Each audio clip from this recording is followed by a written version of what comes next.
Hello and welcome to Love My Poland, and hello from southern Tennessee in the United States. I am here on vacation with my family.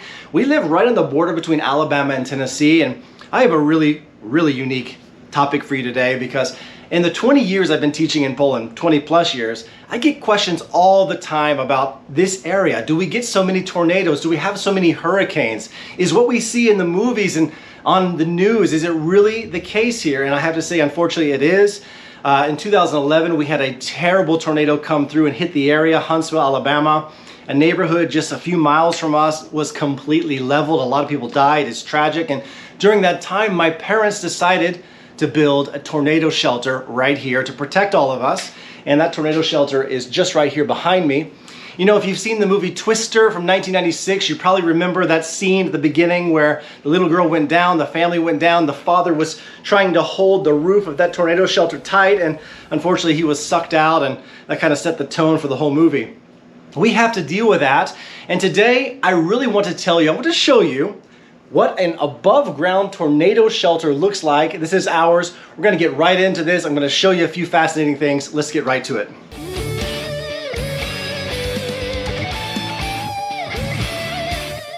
All right, there it is. This rectangular metal box is what we depend on to stay safe, and it's guaranteed by the manufacturer to protect us from the largest of tornadoes, the F5.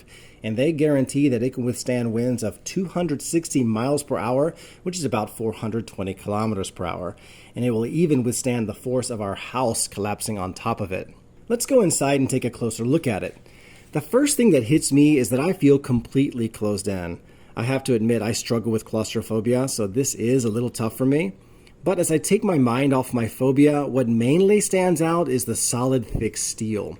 The steel sides are a 1/4 inch thick, which is about 6.35 millimeters, and they are welded securely to thick steel pillars, and you really get the sense that this thing isn't moving. It's fastened securely by 24 bolts drilled and anchored into the concrete foundation. The manufacturer claims these bolts can withstand 16,000 pounds of stress pressure. It's amazing. It is 6 feet tall, 6 feet wide, and 4 feet deep. We've equipped the shelter with hard hats, safety vests, first aid kits, battery-powered lanterns, and we always keep a stock of bottled water for what should be only a few hours tops, hopefully. You might notice in the corner a stack of safes.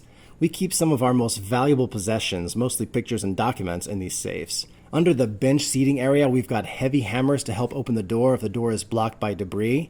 We've even got this handy tool that's made for prying open any jammed doors.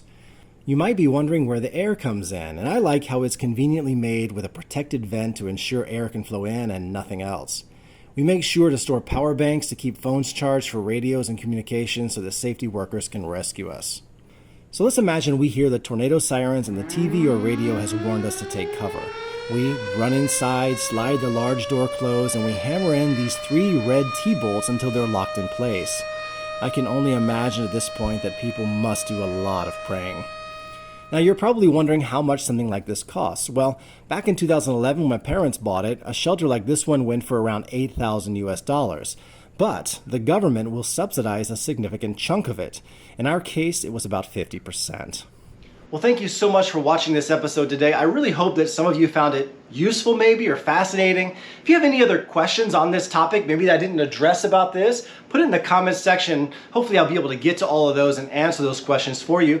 Thank you for being a part of this and for watching. If you're not subscribed, I'd love to have you. Just click the button right here on my tornado shelter so you don't miss out on future episodes. See you next time.